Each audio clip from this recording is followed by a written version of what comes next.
I am really, really excited because I have a remarkable young man with me today.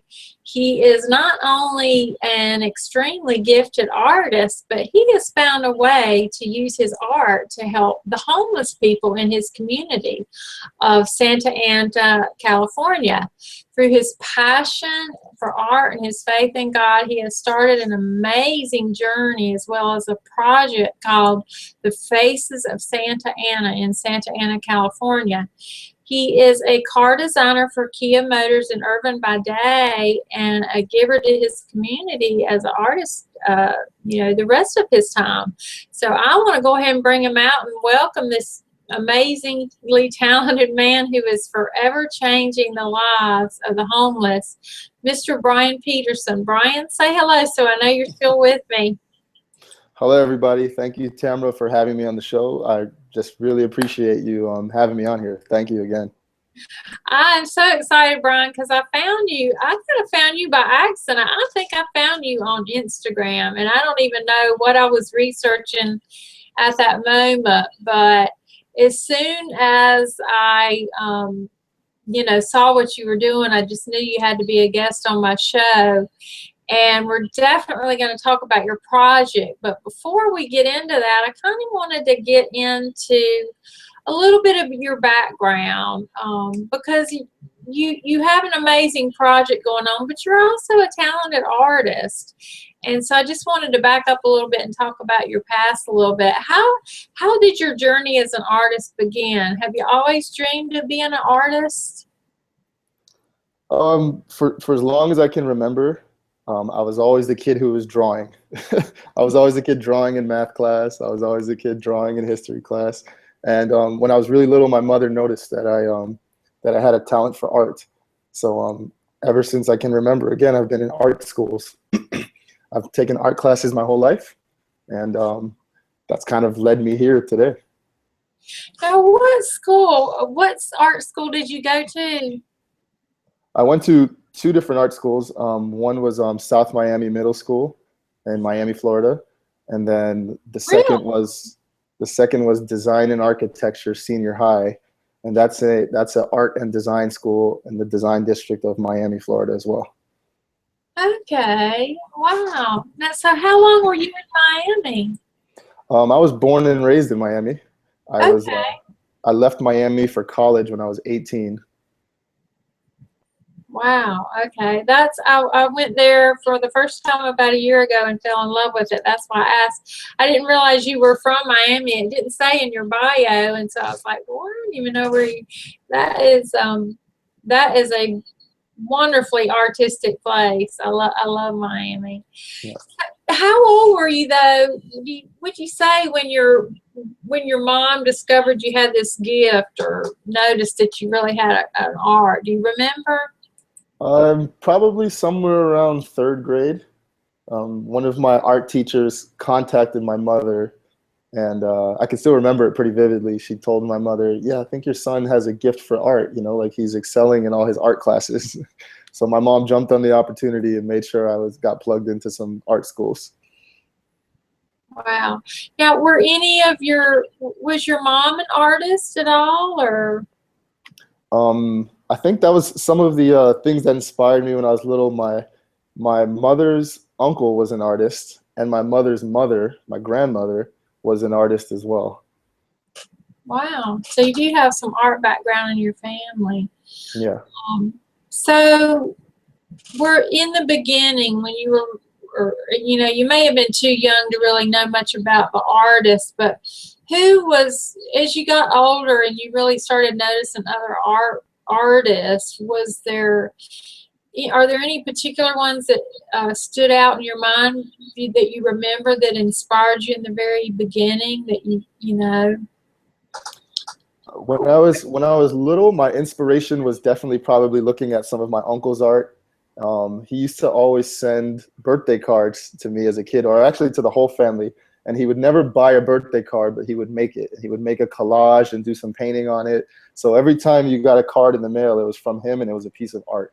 And I think that inspired me long term.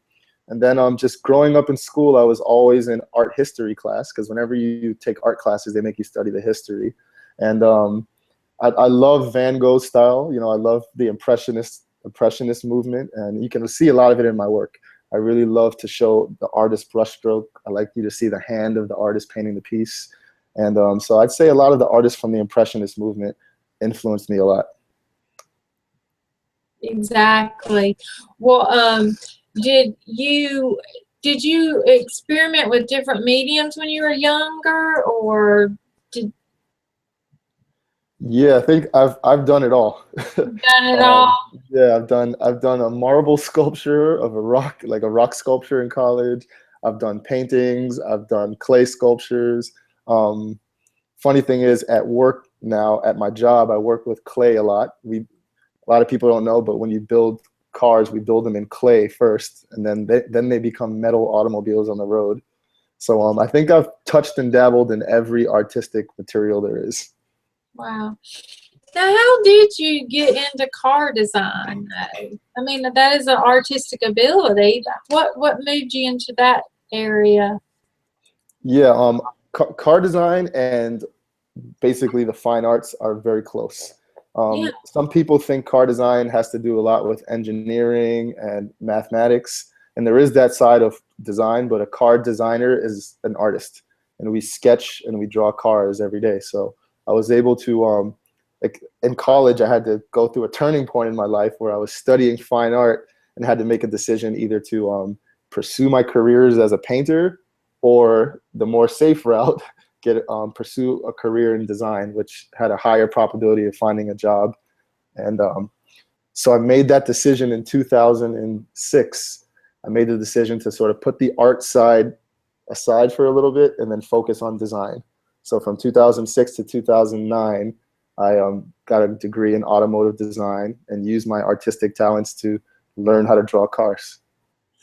How did you choose the automotive? Is that something that I mean, did you just have a passion for like cars growing up, or? Yeah, I was one of those babies and kids. Me and my brother, we had a box full of Matchbox cars and Hot Wheels cars. So I think it was that, you know, we were always the kid that played with Legos, but we were always building automobiles, you know, of some sort.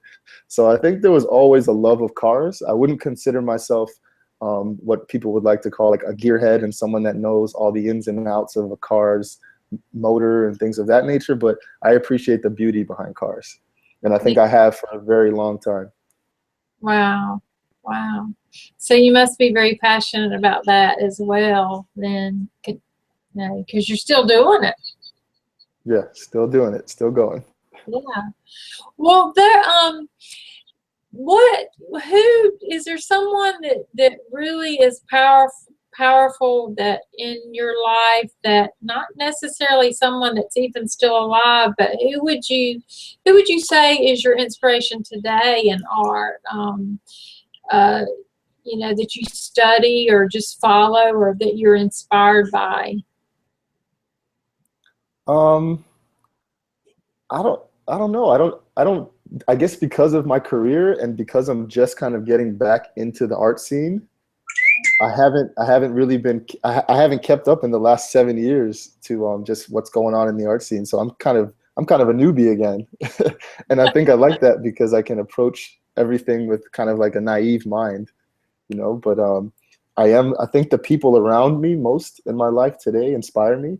You know, I think I've met a lot of great people at my local church that are also artists, and I think it's those people. I wouldn't say there's any professional person right now that's really inspiring me, but I have kind of dabbled a little bit out here in Santa Ana's art scene, and I see art once a month in their big art walk down here, and I'm just excited to get connected to the whole community down here. Right. Well, when you started in the very beginning, I know you drew cars or whatever too, but what was like some of the subjects that in your early years that, I mean, what was your favorite thing to draw, I guess? Did you start with people or animals or what? When I was a little kid, it was always cartoons. I think every kid is always obsessed with trying to draw Mickey Mouse and Disney characters and Spider-Man. But as I matured, it definitely became people. I used to actually teach and participate in a figure drawing class, and I think the human body is one of the most challenging things to draw. It's really difficult to try to capture someone's likeness, and I think that's why I love drawing and painting people. I think there's a real powerful aspect of that. Did you have a lot of experience in college, like drawing? Did you have a lot of models come in there for a while to draw the people? Yeah, once a week we had a figure drawing class at night, and I was the assistant to the class. So I think once a week I did maybe 5 drawings a night of figure drawings.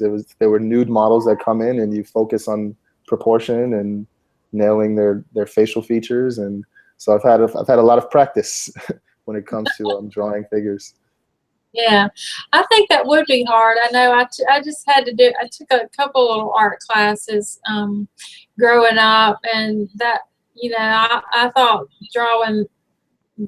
trying to draw a person, just, that was very, I don't know how you do it the way you do, as well as you do, because I thought that was very difficult, very challenging.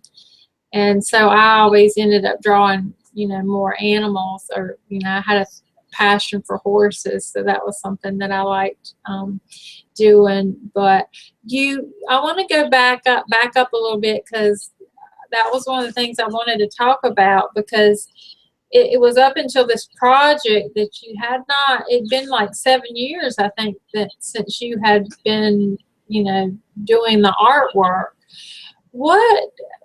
Was there anything going on that made you stop, other than the job with Kia? Was it just a period where you, I don't know, maybe you had painter's block or whatever, what made you just stop, I guess, and then? Yeah, I think I had the worst painter's block. Yeah, that's definitely a good term for it.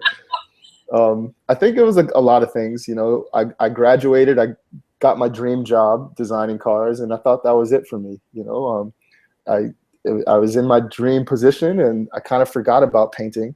And then about 5 to 6 years ago, or 2 years after I stopped painting, I had this idea. I was like, I'm going to stretch a canvas in my house, and I'm going to leave it there until I figure out what to paint on it.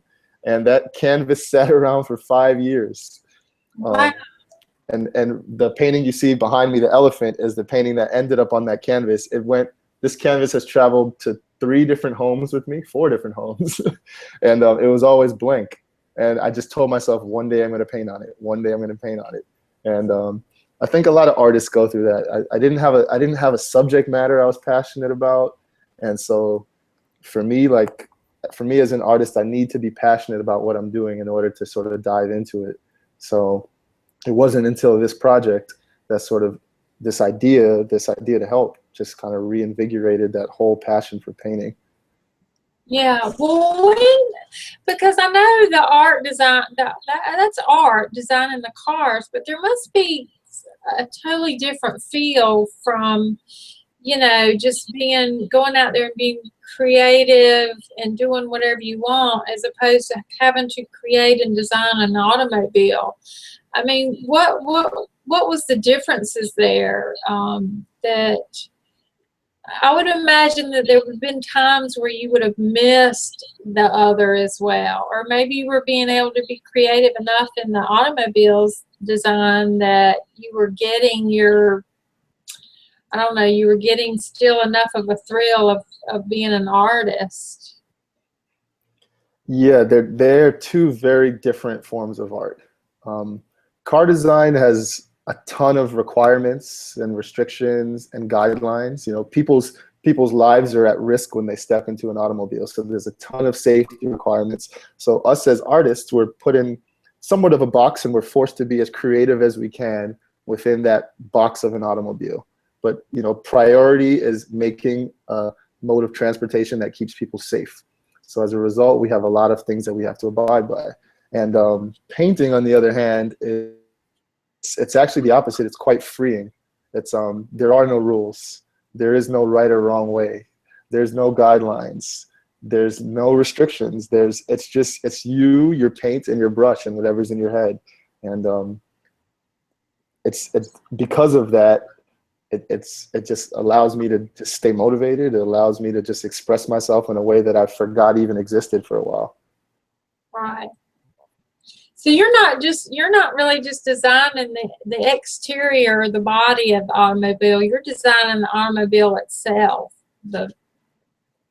Yeah, my specialty is actually interior design. So I'm the guy designing your steering wheels, your seats, your doors, your dashboard, and your consoles, and all the screens and air vents in the car.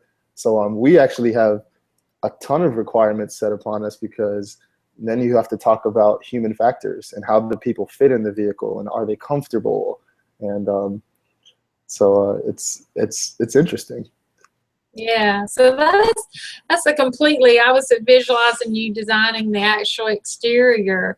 But so what, then you quit for a while, and then was the, I don't know, what was the homeless project? Was that the actual thing that got you painting again? Or was there something that spurred the artistic side of you that sort of encouraged you to go toward that route? Yeah, the first excuse me, the first painting was actually the elephant, and this started because I was inspired by a series that was going on in our local church, and the series was entitled "The Elephant in the Room," which kind of relates to that phrase of all those things that are awkward and you don't talk about, and the things that prompt hard discussions that you'd prefer to just bury under the carpet instead of bringing to the surface. So I told my wife, I said, I want to paint an elephant and put it in our living room. We just got married, and I just want to have this as a reminder to us in our marriage to just address all the issues, bring everything to the surface, and always talk about the elephant in the room. And I made this painting based on that whole series, and then I jumped into the homeless art. Wow. Because that elephant, I just love it. That was, to me, that is breathtakingly beautiful. You did such an incredible job with it. And but did you do just the one? You didn't do a series of? No, I didn't know where this whole thing was going. I did the elephant because it had meaning to myself and my wife as we were sort of embarking on this journey of marriage. And I think at some point I do want to jump back into painting animals. Mm-hmm. Their texture and their potential for color and their mood, and sometimes the symbolism they project upon us as humans is interesting. But yeah, it was just the one thing, and then I've offered prints of it, and I've made a couple canvas reproductions for some clients. And but right now the elephant is kind of on its own. Yeah. Wow. Now, you had to have learned something about yourself or about your passion being, doing, after not painting for so long, and you've been doing this very in a controlled environment of designing these automobiles and having all these restrictions. And then when you went to paint this beautiful elephant where you could be free to paint it, it was totally out of inspiration. What did you find yourself learning something about yourself or rediscovering yourself as an artist? And what did you learn, I guess, during that? Because it'd been so long since you'd done anything. And yeah. You came out and did something that magnificent. I mean, it's.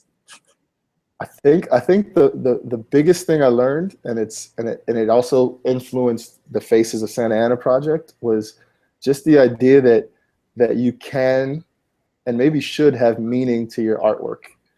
And in the automotive design field, which I spent the last 7 or 8 years in, we get inspired by things, but there's not a whole lot of meaning behind what we're making, other than we just want to make a great product for the consumers. But now I realize in art you can have an emotional meaning, and you can have an emotional impact on the people that are viewing your work. And the elephant was definitely a representation of that, because everyone that sees it tells me their own interpretation of what it means to them, and it touches people in a certain way, and that's incredibly powerful, because that means you're inspiring people. And so when I realized that you can inject meaning into what you do as an artist, that's when everything changed for me. Right. That is, I absolutely love that elephant. That is just beautiful. And you talked about, I want to start easing into your project, because you talked about in another interview that I had read that you, that Santa Ana, when you moved there, I think you had initially would just visit there and party there, but then you decided to move there, I guess. You said it was a very tight-knit community. How is that, how would you say that's changing your personal life, being in that tight-knit of a community? This community is doing incredible things. Yeah, when I moved here, immediately I noticed the first day we were moving into the building, everyone that walked into the elevator with us said hi, offered their name, and offered to just show us around town. We must have met 30 people in one day. It was incredible. So this community is incredibly important because everybody talks to each other. And I'll walk around town and some people are like, hey, are you that guy that does the homeless paintings? You know? And it's just everyone knows each other, everyone's supportive of one another, and everyone has the same mission of just sort of bringing this city up and like making it something that can be incredible, because there's so much potential here. It seems like everyone I meet is somewhat on that same mission, whether or not they're trying to open a restaurant or a gym. Or I met a guy who's opening up a boxing facility for children here in Santa Ana, for kids that are in school that are maybe troubled and don't have enough extracurricular activities in their life. So everybody's just trying to do great things to fix a lot of the problems, but at the root, it's just a beautiful place to live.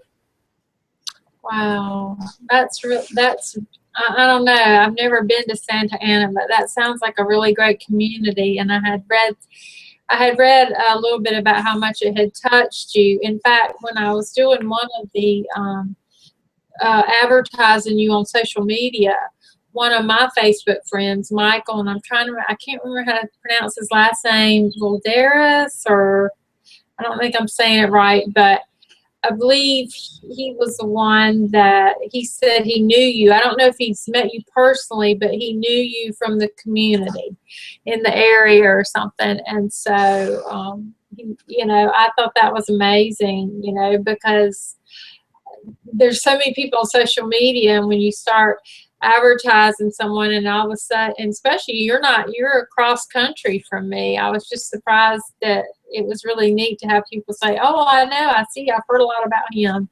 And so I've had a really great response advertising you. A lot of people have spoke highly of you and your work. So that's good for you, Brian. You're doing great things. Now, I want you to talk a little bit about this, because this is what inspired you. When we spoke on Skype, you mentioned that you had read a book called Love Does, and how it moved you into the next step of actually painting the homeless people and starting this project. Can you talk about what was it about that book that inspired you and got you on this new journey? Yeah, like you mentioned, the book is called Love Does, and it's by an author named Bob Goff, a guy who lived down in San Diego. And before I mention how it inspired me, I'd recommend the book to anybody that is either thinking about Christian faith or wondering what it's all about, or wants to take a deeper dive into their own spirituality. But the book is a book about love. It's called Love Does, and the book challenges you to basically put love into action. You know, the author really describes love as like a mode of sacrifice. And love is when you're truly sacrificing your own time for somebody else, or making yourself available to somebody else, or doing the hard things in your life that really take away from your own personal time just to make sure someone else's well-being is taken care of. And in the book, he goes through all these stories from his life, and he just shows where love, he shows in these individual stories where God and love and sacrificial love was really happening. And so as I was reading this book, I guess unbeknownst to me, it was changing my mind and my heart. And that was when I started my first painting of a homeless guy named Matt. The painting's not behind me right now. It recently sold. But I didn't even notice the book was changing me, but it was putting it on my heart to go out and talk to these guys. So I was now sacrificing my own time and my talents, you know, to ensure someone else's well-being or just to befriend somebody. Right. Now, when you started interacting with these people, the homeless people, and tell a little bit about, because it sounds like Matt was your first encounter. What was that first encounter like, and what was it about that got, I mean, what was that process like when you met him? That you said, I want to paint this guy, and then I want to use this, I want to sell this painting, and I want to use this money for this, to help these people? First, I'd just like to start and say that a lot of people would say you're made for this. Like, you were meant to like help the homeless. And I just want to say that I was terrified, just like anybody else going up to a homeless person for the first time, not knowing what to expect. I was incredibly scared. And I still feel those feelings today when I meet someone new. And but overcoming that fear and stepping out of your own personal comfort zone to meet somebody is incredibly rewarding. So my first experience with Matt, I can remember it so vividly. I was coming home from my bike from work. I saw him. He was sitting out by a Subway, and I just, you know, laid my bike down, took my helmet off, and just introduced myself. And he was so hospitable, and he was so loving, and he just really looked like he enjoyed the conversation. And it just kind of made me realize that these people out here just want a friend every now and then. And what I didn't realize was that I didn't know I was actually going to paint him. I wasn't on a mission to find someone to paint. I guess the book Love Does was just putting it on my heart to find somebody to love, you know, find somebody who needs love. And that's how it started. And as I was sitting there talking to him, I was thinking about just finishing up this elephant piece. And I said to myself, wow, like, this guy's face has story. This guy's face shows a journey. You know, like, his face and his story, other people might be into this. So I asked him, I was like, hey, would you mind if I painted you? And he looked at me a little bit strange, and he's like, wait, so do you want me to like sit here for hours? And and I said, no. Let me just please just take a couple pictures of you, and I'll pick the best picture that sort of captures your mood and your story. And then I said, okay, after I painted him, I'm like, maybe we can start selling these things and using the money to influence their lives. But when you saw him at the Subway, did you, I mean, what compelled you to go over and talk to him? Like, had you seen him there before, or? I've seen him around town for weeks previous to that, but I was just like everybody else. I think I've actually given him a couple dollars before, but never stopped to ask his name, never stopped to learn about him. And I was just telling my wife, there's something on my heart that just is just drawing me to go and to speak to these people that we pass every day, these invisible neighbors, as people refer to them. And so it was actually just passing him like 10 times that really made me want to go talk to him, because I'm like, he can't be that bad. Like, let's just go see what he's about. And so then the day that I actually met him, I was looking for him because I couldn't find him the day before. I wanted to talk to him, and I said, today I'm going to find him. So I actually rode around the block a couple times on my bike looking for him, because I said, this day I'm going to do it. And then I found him in the perfect spot, bought him a Subway sandwich, and we just sat there and chatted for like 30 minutes. But it was after you left him that you thought, or while you were there with him, that you thought of painting him? Yeah, while I was there, and I was just as an artist, I was looking into his eyes. Yeah. And I was seeing his story, and I'm just like, oh, this is beautiful. This can be incredible right now. And I didn't know that I was going to try to sell the painting. I thought maybe, all right, maybe I'll just put it next to my elephant in my home. But, you know, like, when people start seeing the progress on social media, and they started reaching out to tell me how they loved what I was doing, I think the light bulb kind of went off in my head, and I said, whoa, like this can be something really powerful. There's plenty of homeless people out here that need help. The art shows them love, so why not sort of combine these two ideas and see how I can help? Yeah. Well, how do you make a decision on who you will paint next? Like, what's the process that you go through before you start to paint someone? You know, do you spend time with each one like you did Matt first, or how does it work? Yeah, I've had to learn this. There was one. Right now, the way I do it is I talk to them first. Sometimes the first day I don't even ask them to paint them. Matt, I asked him because we just kind of there was like an instant friendship there, and I felt like it was the right thing to do. Sometimes the conversation doesn't go that smoothly, so I'll wait a day or two, and then ask them. You know, and but it's important to me to let them know that I'm coming at them from a place of love first, and not as an opportunistic artist that wants to get his name out there, because this project is about them. So I want them to know that I'm their friend and I'm here for them, and they can ask me for anything they need. And then, oh, hey, I'm an artist and I also am able to help in a certain way. So it's important to me that they understand that. So conversation first, friendship first, love first, then art. Right. But how do you actually choose a particular person, an individual? Is it someone that you've passed a few times, or is there an element there of you've seen them, they have an interesting face, and there's just some kind of you're drawn to them for a particular reason?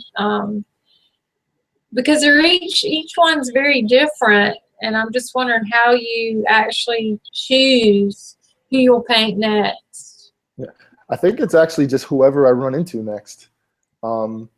There's always someone new on the street for me to meet, and I don't look out and say, you're not the right person, or I don't really kind of like the way that your mood is. I just, whoever's in front of me at that time, I'll go up to them. Or it's just whoever's in my path. I truly believe that just God is putting the right people in my path to paint. And whoever I see that day, or whoever, I may be walking down the street to CVS or to the grocery store, and there's someone right there on the corner that I've never seen before. And I'll introduce myself and just offer up my friendship. And I think that's important to me, that it's what I've come to find is that as an artist, the homeless people are actually way more interesting than the people that have it together. You know, they have like way more interesting faces. They have like incredible moods and emotions, and it's because of their struggle, you know, and they spawn a lot of curiosity. You know, when you look at their faces and you look at, you know, you can see time on the streets. You can tell how long they've been out here, you know, and that's really intriguing to me, because regular people like you and me, like that stuff is not very visible. That stuff is all covered up by, you know, us being in a home and having a place over our heads. So these guys, they wear their life, they wear their struggles on their faces, you know, on their bodies. And because of that, they're all interesting to me. And whoever's next in front of me is the one who will receive the blessing of a piece of art. Well, how are they responding? What are some of the responses when, and I'm not even I'm talking about before you bring up any kind of artwork, like, you know, what do you find that's, what are you noticing the difference in when you walk up and approach a homeless person for the first time, and coming from the standpoint of, hey, you're a stranger, but I'm coming to you out of love, friendship, versus going up to a stranger who's not a homeless person? What are the different types of, I mean, it's got to be a total different reaction. You've got two different strangers, one's homeless, one's not. What are their initial responses? How are they receiving you when you just? A couple of things I do. First, I sit down next to them, and let them know that I'm here for them. They're usually sitting on the floor, so I don't like to stand over them.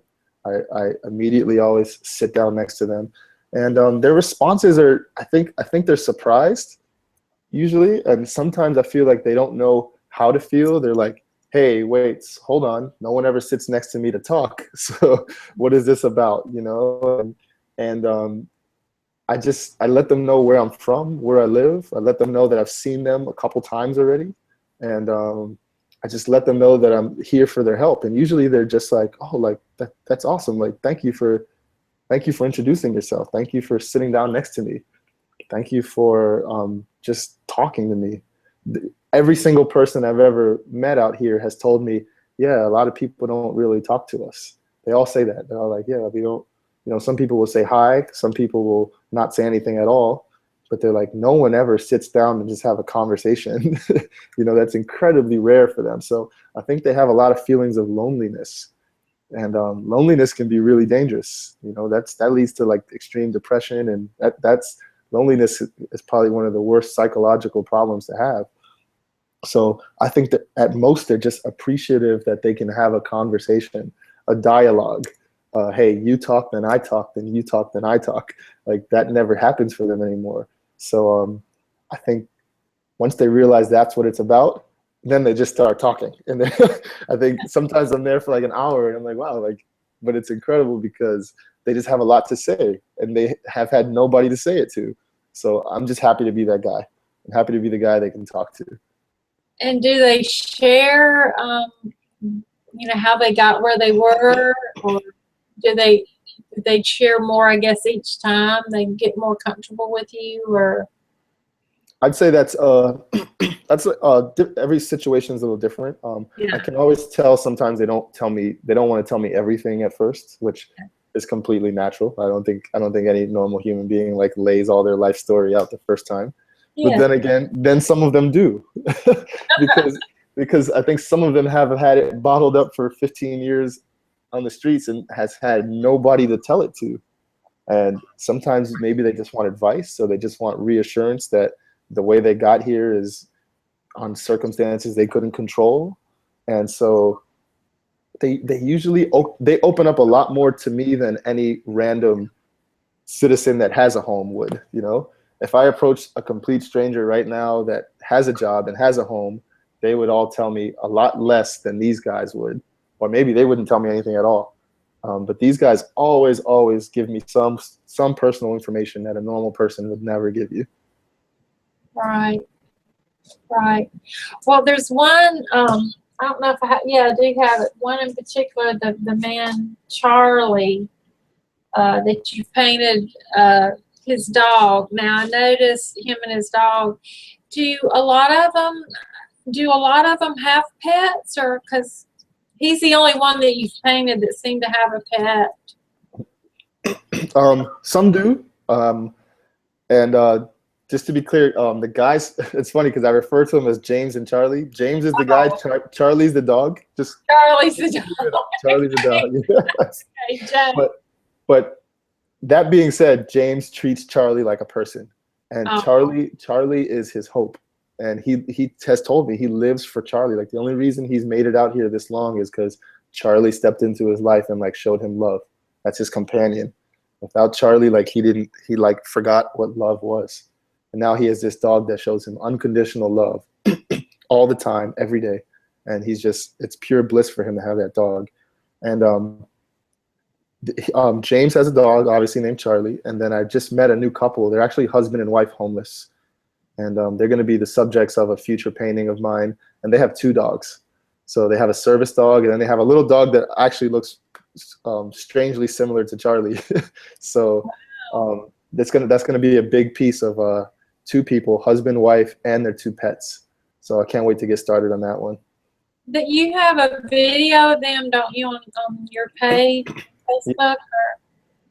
Yeah, I do. I have a video of them. I just people have been sending me donations. They're like, hey, I just love what you're doing, and I just want to send you a couple $dollars to help out. So a lady, Melanie, sent me $50 in the mail as a check. She mailed it to my house. And the same day I opened that check and received the mail, an hour later I met that couple. So I took that $50 and I said, all right, God, I feel like this is for them. And they were struggling that day. They hadn't eaten or anything. So I said, I just gave them that money from Melanie and used her donation for the first person I ran into. And they were two beautiful people with two beautiful dogs. And I just can't wait to represent them well in a piece. Wow. I saw that video and I saw them on your page. So that was, I think this will be be a good place for you to show some of your paintings and tell a little bit about some of the people that you've painted, if you want to, Brian. Okay. So let's see, where do I start here? If you need to get water, you do whatever you need to do. I have some water here. Okay. So I'll start with the one that's in progress back here, and his name is John, and John is actually James and Charlie's best friend. It's incredible to see how they work, because John he's very physically fit still, and James is a little older, and his body's kind of degrading, and he's been on the streets for over 20 years. So John is always on his bike running to get supplies. He's kind of like the workhorse of the relationship, and then James and Charlie like hold down the fort. So they have like a little family, and what I love is that I can paint both of their stories and I'm offering a similar color palette. You know, they're both very warm people, and like immediately when I've met them, I just felt warmth and love. So I said, okay, I'm going to do this with a lot of oranges, deep reds, and really try to make this color palette capture someone's warm heart. And so that's why these two pieces up here sort of look like a series of themselves. You know, they relate to each other. They're brothers in color, you know. So and then down here at the bottom, I'd say this is like the most famous piece somehow, because everybody loves Daryl. And this piece it holds a special place in my heart, because this piece represents when I realized that I judge people based on what they look like. And I had seen Daryl a couple times, and he has this bicycle helmet on, but he has no bicycle, and he's always has the helmet on. So I think I viewed him as, okay, this guy must be a little crazy. I should approach him with caution. And what I came to find out after talking to him is that he has seizures. He's very susceptible to seizures. So this medical condition often causes him to pass out, and he wears this helmet so that he doesn't crack his head open on the hot sidewalk, right? So it just, every time I look at it, I'm reminded that, like, don't ever judge anybody on what their exterior appearance is, because you never know the story behind it. And this guy is not crazy, and he's completely normal, and he's incredible, and he has a vibrant personality. And I guess I look at it sometimes and feel a little bit of guilt. Everybody else sees happiness and they see like personality, but I feel guilt because I see that helmet, and it just reminds me of that first thought in my head about him and how wrong I was. So you learned about, I've read that somewhere. You must have that written somewhere, because I had read where the story you just told about judging him for the helmet. And but you learned something. You learned a valuable thing about judgment and not to do it. So you can look at that painting and view it like other people, the personality and the beauty for what it is, and for who he is, and for what you painted. So yeah, it's beautiful. Thank you. Also, there's one thing I want to point out is that I try to change the color palette on every painting. You can see none of them look the same. They're all very different, and I do that because I challenge myself as an artist to capture their personality. And you know, these aren't live videos. You can't really see them moving. You can't hear them talking. But my only means of like showing you who they are is through color palette. And so as I move forward, I'm going to continue to try to do that. Is just shift everybody's color palette around to try to portray who they are and what type of mood they project as a human being. Wow. I mean, these are beautiful. These are beautiful. What about the other one? There's another one there.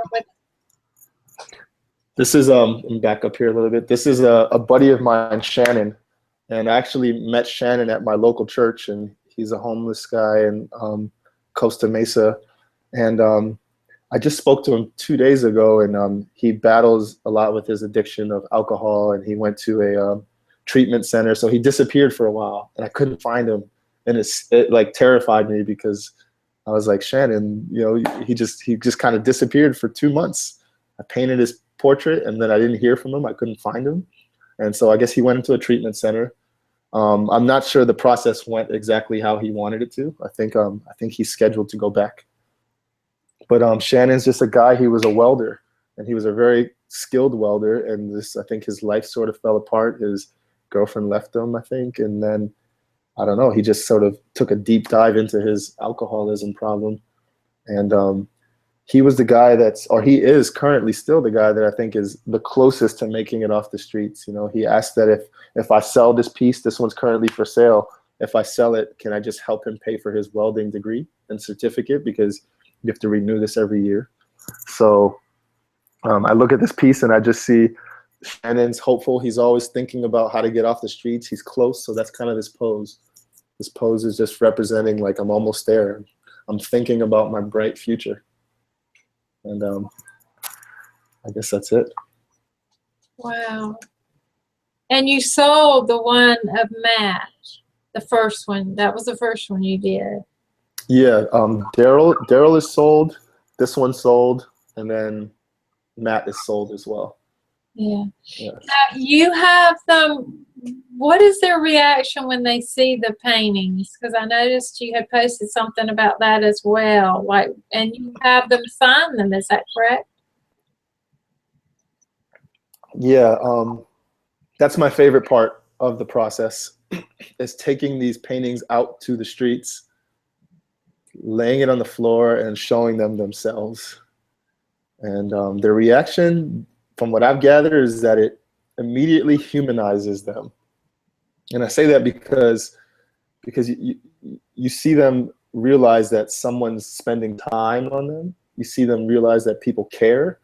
And, you know, to be a subject of a portrait has always been something that is reserved for politicians and people of high power. You know, like, you can go as far back as you want in art history, and portraits were reserved for like people of power and of stature and great wealth. So now to see a portrait of themselves, even when they're at their lowest point, it seems to be an uplifting moment, a moment of encouragement, a moment of hope.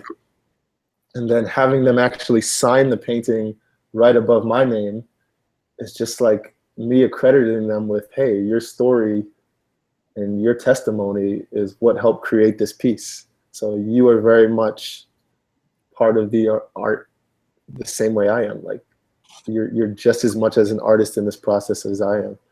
And it's just my way of saying thank you. Thank you for opening up. Thank you for letting me in. And it's just like the seal of approval for me is watching them sign that painting. I think sometimes, when's the last time these guys actually signed their own signature? And I've realized that when they're about to sign, they always take a minute, because I think they're thinking about what their signature was. You know, some of them have been out here so long, they probably haven't signed a document in years. Oh yeah. You know, they don't have a lot of contact with mirrors either, and so I would think that they're too, like you said, it humanizes them, but seeing themselves, you know, other than a brief reflection in a building or something, a window or whatever, that's got to be very moving for them.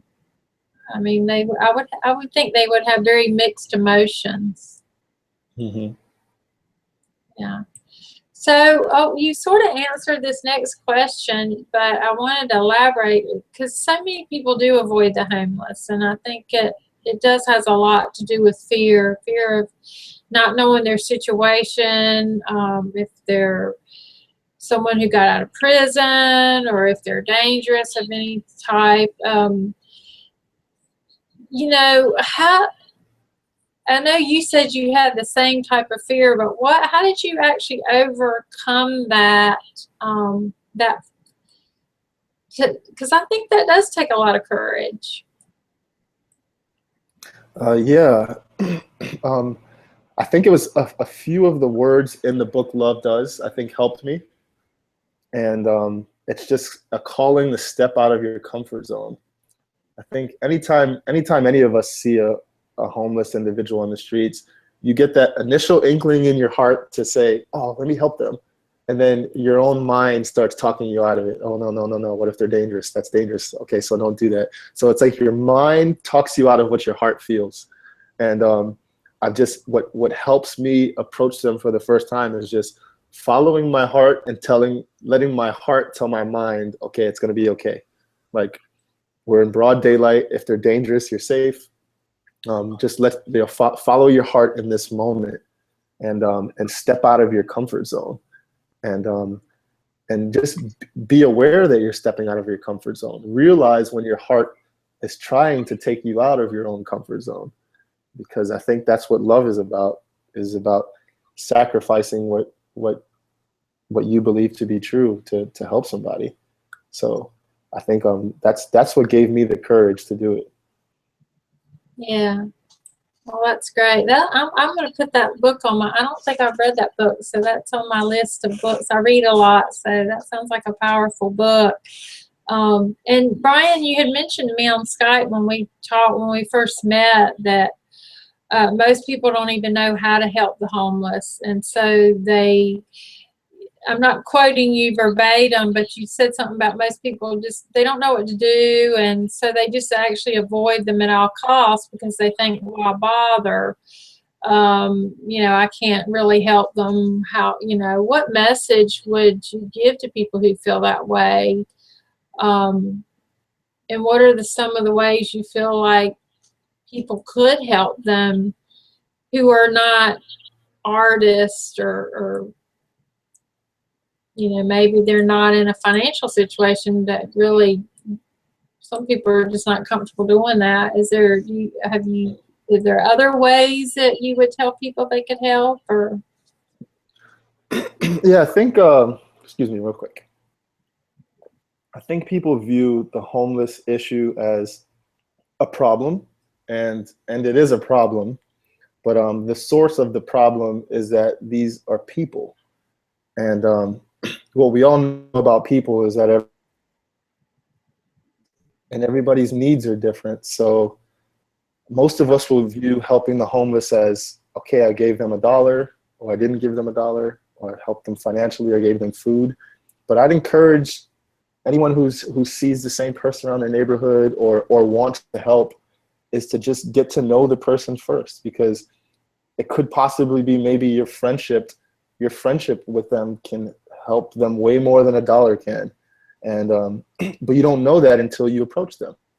And so I'd say, before you even think about asking how to help them, maybe it's more about learning who they are and learning what they need, because $1 doesn't help anybody that needs emotional support, So I think it's important to just always remember that, like, people are complex. Everybody's needs are different, and you don't even know, you can't even imagine how you can help them until you actually figure out who they are and what they're about. And then you'll probably realize that you can help them in ways you never even imagined, whether that be $1 or whether that be spending 5 minutes of your time just hearing their story. So just get to know them. They're people. Right. I think acknowledgement, just acknowledging them. I think we all want to be acknowledged in some way, and I've never been homeless, but I would imagine just someone acknowledging you would be, pretty powerful in itself. Like you said, would do more than giving them $1 or whatever, But I did want to ask you, because I read, there was something also that I read about, you had said something about you have a real sense of obligation after you do these paintings to sell them, because now you feel obligated, like they're almost depending on you to sell these paintings, because part of the proceeds goes to help them. And this must be very emotional for you. So do you feel like you have to somewhat detach yourself at all from them in some way to overcome that overwhelming sense of obligation that you have? Or how are you dealing with that? I try not to, I guess I try to attach myself more to them. And I do that because then the obligation turns into motivation. And that's what keeps me up at night painting till midnight. And because I know that I can help. I've seen it. I see it working. I see the ship moving, so to speak.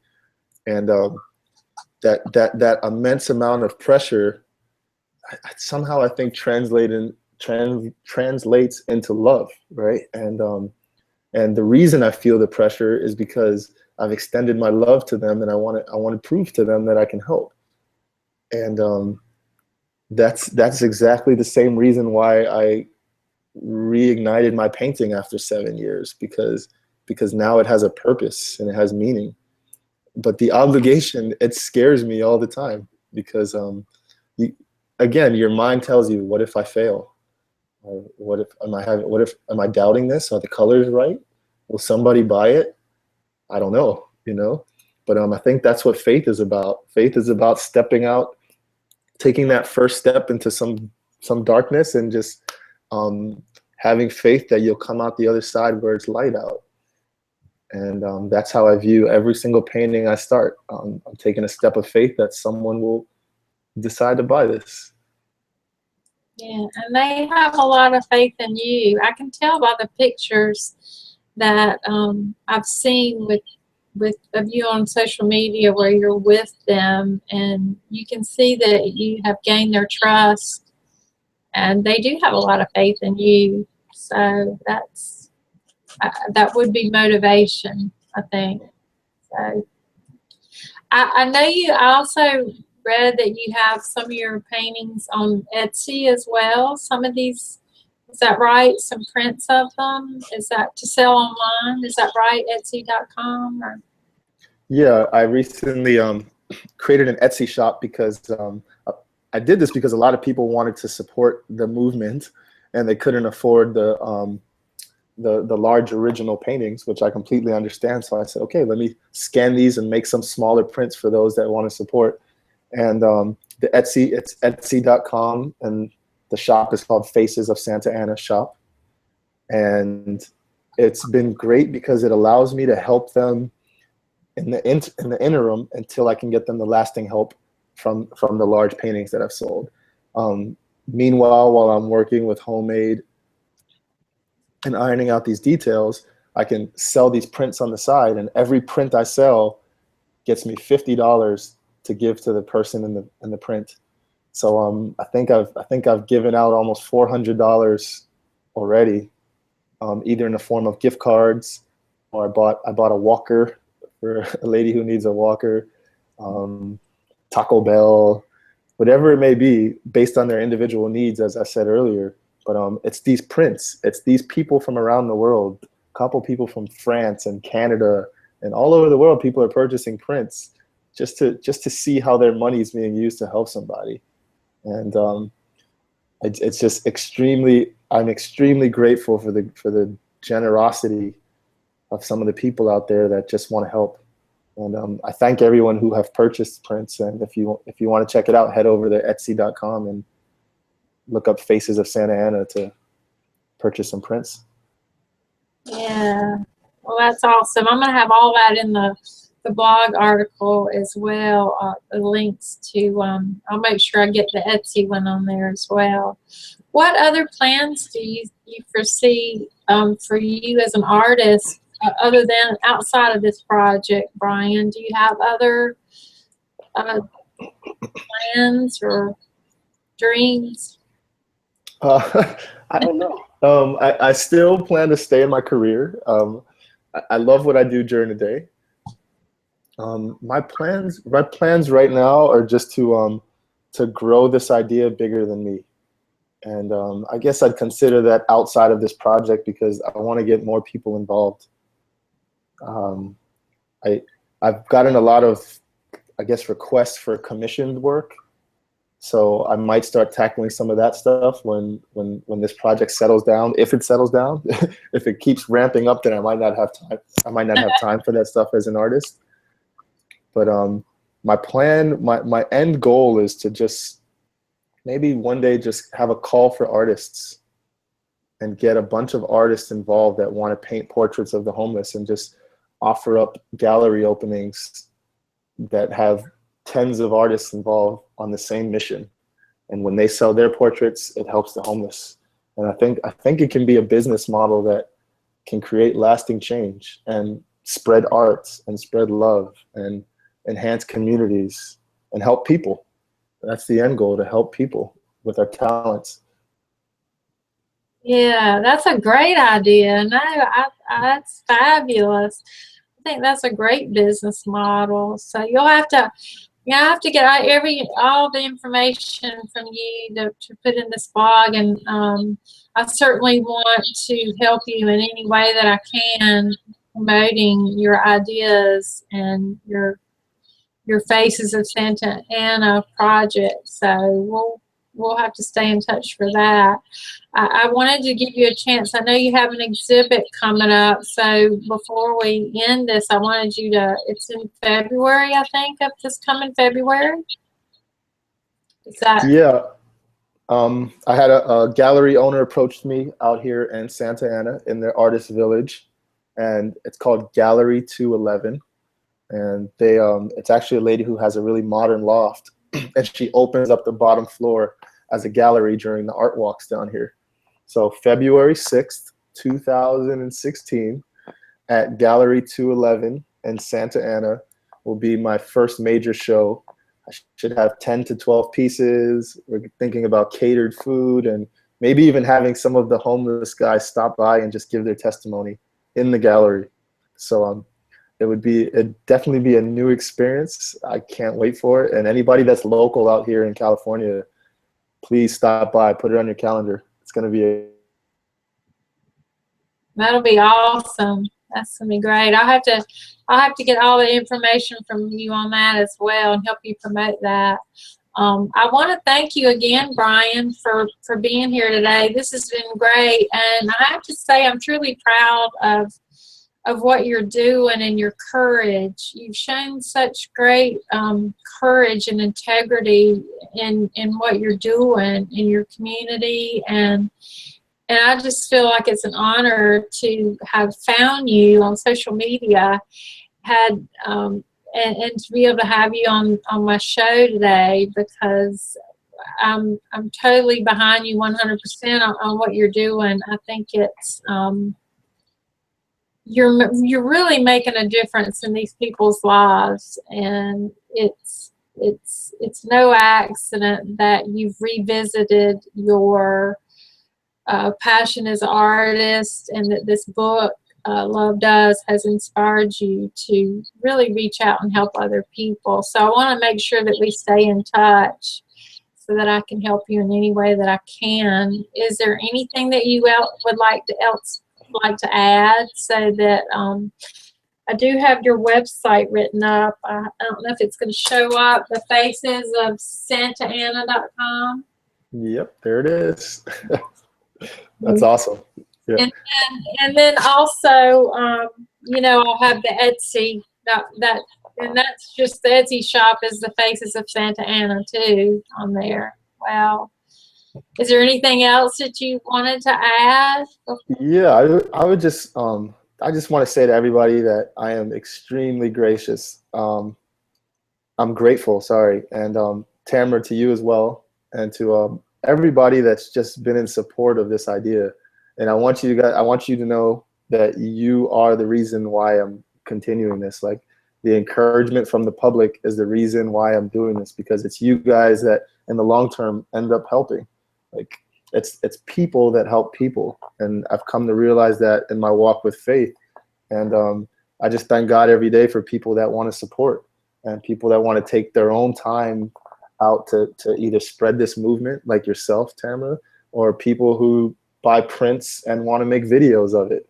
And I am just so grateful that this is inspiring people, and that it's kind of snowballing into something that hopefully can create lasting change in the lives of our invisible neighbors. And I thank everybody again. Thank you. Thank you. Yeah, well, I thank you for having the courage to help these people, because I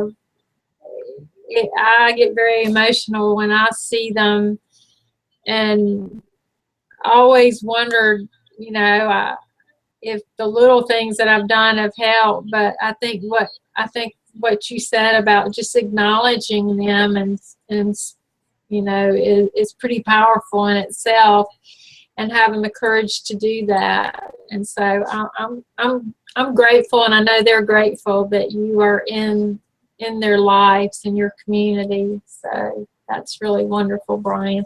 So don't hang up, Brian. I'm going to say goodbye to the viewers. And so thanks again for being here, but just hang with me a minute. And I want to thank the viewers for their continued support. And I will have a replay of this interview in my blog as well at tamarahscloset.com. And I'll hopefully have more information about his upcoming show in exhibit in February as well. And next time on Tamarah's Closet, Friday, October 23rd, I've got another fabulous artist also from California, Leslie Ann Webb,